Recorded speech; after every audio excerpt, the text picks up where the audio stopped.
As we as we approach question number 4, I just wanted to share a few thoughts because this was for me one of the key ideas that I'm picking up on in these first few chapters. It's where Ibram says, and he's worded it in a deliberately provocative way, the only remedy to racist discrimination is anti-racist discrimination.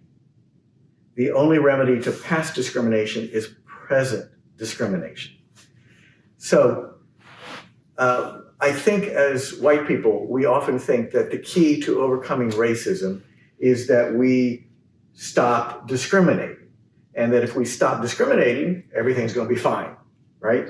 And what I hear Ibram saying is that ignores the fact that there have been centuries of accumulated discrimination that have created all kinds of inequalities and disequilibrium in distribution of resources in our culture.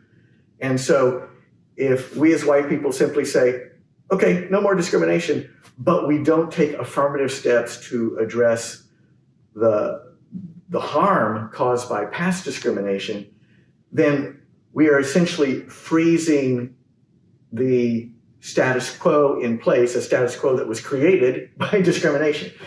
I don't know if I'm expressing that, but so to me that was like, oh, yeah, because we white folks are fond of saying that any efforts to remedy past discrimination that is race-based is reverse discrimination. And I think what Ibram is saying is, so what? We need to reverse some of the inequalities in our culture. So for me, that was a point of enlightenment.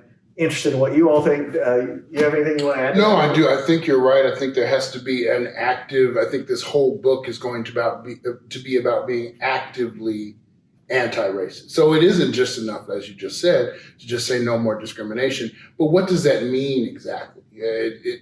We're ignoring the systemic discrimination, economic discrimination, employment discrimination, housing. There's so many levels that just to say, okay, no more discrimination, it seems like that isn't going to be enough. There have to be active roles or active actions, policies put in place that are anti-racist. And I also think when I read this, I hear Ibram saying that we have to call out racism when we see it.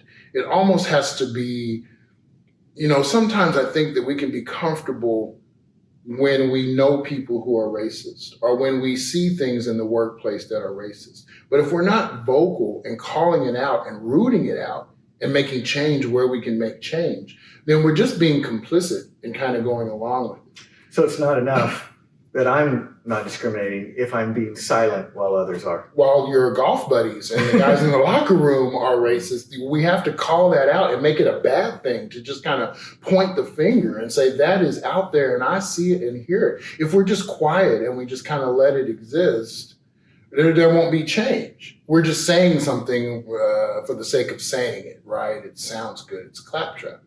But if we're actually calling out our friends who are racist, we're being discriminatory towards people who are racist.